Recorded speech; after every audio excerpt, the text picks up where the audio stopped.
Playing Astra Yao is not only just easy, but also making your whole team easier to play, so much so that you don't feel like playing her at all, but only playing the other two teammates on the steroid. And do you know why she's considered on-field when she's singing? Cause if she's actually off-field, you would probably never see her again.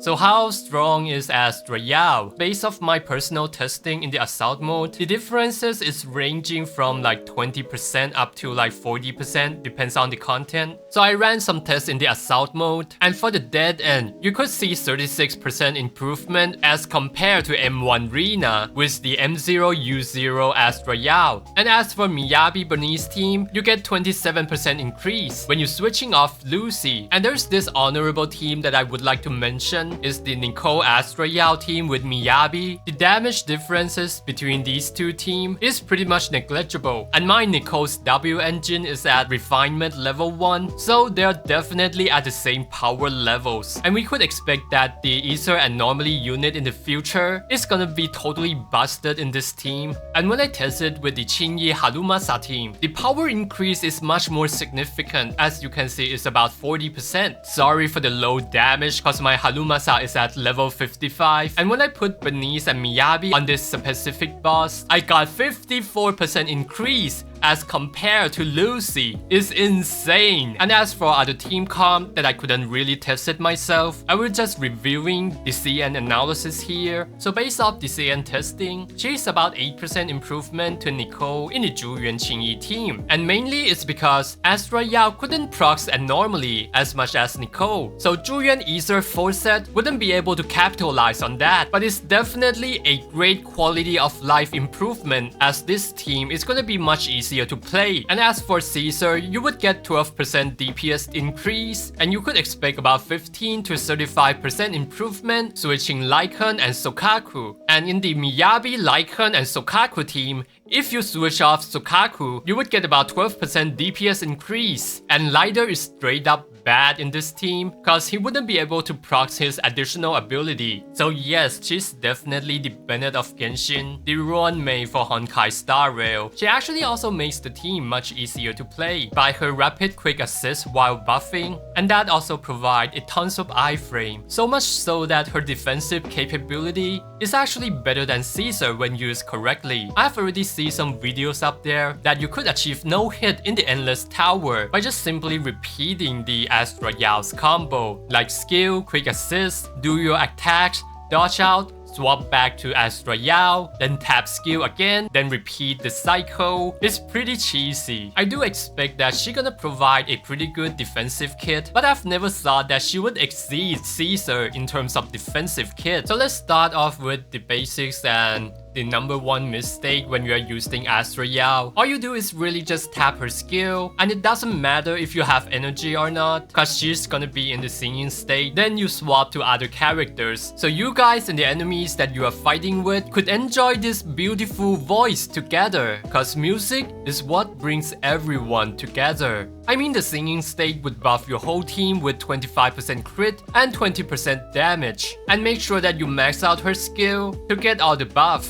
And if you're playing her with an Anomaly team, you would probably make this mistake without even realizing is that you might be swapping too quickly that you haven't procced the Anomaly yet, which is a huge chunk of damage if you miss it. So make sure that you keep an eye on the Anomaly to see whether your Anomaly procs or not. I know that this is like the most basic thing, but it's definitely crucial to your damage. Especially most of the Anomaly characters would proc the Anomaly pretty late, especially Miyabi and Jane though, and maybe Yanagi as the only exception, cause she could literally proc the Anomaly at the first hit. And the other major mistake on her build, you should always go for 2 pieces Wing Jazz for that 20% energy in every single scenario, and I actually mean it. And the attack is not as important as you think. And for the same reason, this number 6 has to be energy regen, and attack percentage is not even an option. I actually almost lose lose my mind when I'm testing this, cause it's so different from any other guide out there. And my assumption is the more energy you have, the more quick assist you can do, and that leads to more energy and more ultimate. So that's why it output more damage in terms of team. And the reason number 2 is that reaching the magic numbers of Astra Yao, which is 3,430 attacks or 3428, it doesn't really matter. It's not as important as you think, because once you could reach 3,000 attacks, the rest of 400 attacks is not gonna be impactful, because her core passive would buff your damage for like 20% and 25% critical damage. And you also have to account for her 4th set, the Astral Voice, which gives 24% damage. So with so many buffs that Astra has, that 400 attacks would only affect 3 to 5% less outcome mathematically. So this is my test result with the Kaboom. So my first test result with the attack percentage, as you can see, my Astra Yao got 3,400 attacks, reaching the attack threshold, but with 70% energy regen, and I got like 31.8 thousand. And I was trying to be like smart ass using the hormone punks along with the energy regen disc, and I was expecting this one is gonna output the most damage, as I thought it has the best balance. But the results said otherwise. The more energy regen you get, the better the outcome for Astra Yao. It's just as simple as that. So speaking of W engine, if you have an IQ above 90s, you should be able to recognize that her signature weapon should be her best in slot. But the problem is, does it worth it? It's actually not. It only has like 1 to 5% differences, depends on what team you are using. And Kaboom is better for stun team and any other general team. And the Bash Demon is better in the Disorder team. But either way, you should prioritize the one with the higher refinement, regardless what team you are using. And it's actually more worth it to go for her Mindscape, even though you need more pools. M1 gives you more protection, but M2 gives you less than 10% of the power. And I think I wouldn't recommend anyone to go for her Mindscape and her signature weapon, because you would get a better result from just pulling for signature weapon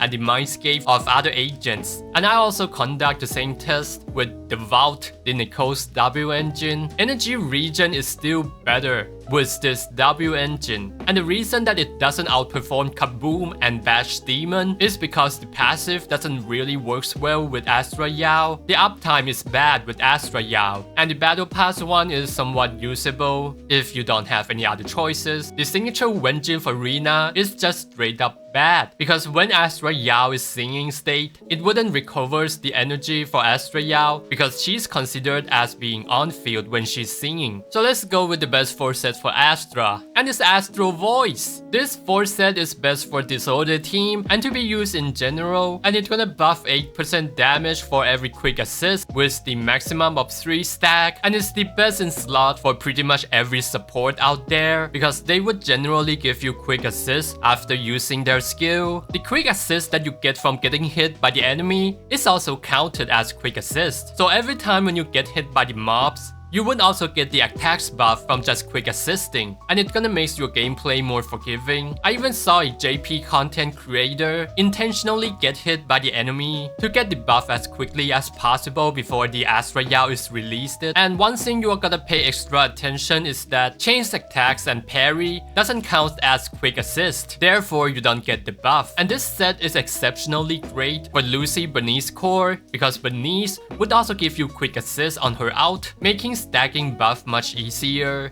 And surprise surprise, the best 4 set for Astra Yao's stun team is actually Swing Jazz, because her ultimate would launch the chain attacks, which would get the buff from the Swing Jazz. And this idea is coming from Lin0 with an in-depth guide on this. I highly recommend this video if you want to learn more in-depth stuff. And the reason behind it is the Shockstar 4 set is objectively not good, so you want to swap Shockstar out and replace it with Astral Voice on the stunner, because as long as anyone on the team has the Astral Voice 4 set, you would still benefit all the buff from the Astral Voice. And as I tested with this team, sorry for the low damage cause my Halumasa is at level 55, it actually has like 13% differences. And playing stunner with Astra Yao is actually the same with playing any other stunner team. You just use the stunner to attack the enemy until they get stunned. But with these little nuances that you might want to pay attention to is that you want to use quick swap before the enemy get breaks to utilize the Astral Voice buff. So as you can see, I quick swap to Harumasa before the enemy is stunned. Then I swap to Astra Yao and use the skill to get the quick swap again and start the chain attacks with Harumasa. Then I keep chain attacks with Astra Yao to get 15% buff from the swing jazz. And I cancel the chain attacks to quick swap into Harumasa because chain attack doesn't count as quick swap. Then I began to do Harumasa things. Yeah, I know, auto chain attacks with Harumasa is new, but I'm not Harumasa main. It's there to showcase how you're gonna get all the Astra Yao's buff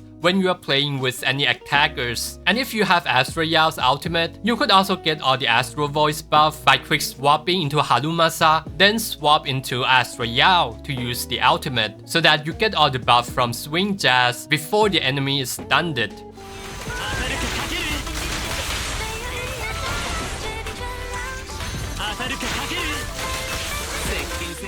And when you are pairing Caesar with Astra Yao with another DPS, you wanna prioritize pairing with Caesar to get all the Caesar's buff, then quick assist into the DPS of your choice. And Evelyn is expected to be the best in slot for this duo, competing with Astra Yao lighter Evelyn team. And the last honorable team that I would like to mention is Nicole Astra Yao team with Miyabi. I was trying to be the smart ass, putting the Astral Voice 4 set on the Nicole and use Freedom Blue on the Astra Yao. And the result is slightly better than Astra Yao equipping Astral Voice and Nicole using the Freedom Blue with less than 5% differences. And I think it's not worth it to grind a full set of Freedom Blue for Astra Yao from the quality of life perspective, but the damage output is at the same levels with the Mindscape 1 Rina team, so you definitely don't want to sleep on this team. And for this team specifically, when you are building Nicole, its attack percentage on this number 4, I tried anomaly proficiency, it doesn't work out, and this number 5 is attack percentage and ether damage, and this number 6 anomaly mastery, and the substat, you want to go for crit rate until 50%, then crit damage, then attacks, cause her DPS is gonna coming from her ordinary attacks and not from the anomaly. So we could expect that the ether anomaly unit in the future is gonna be absolutely broken with Astra Yao. And this is my tier list that I made a while ago for pre-release analysis, and I think it still stands today. So I'll just leave it out there and pause it if you want to, and that's pretty much it. See ya guys.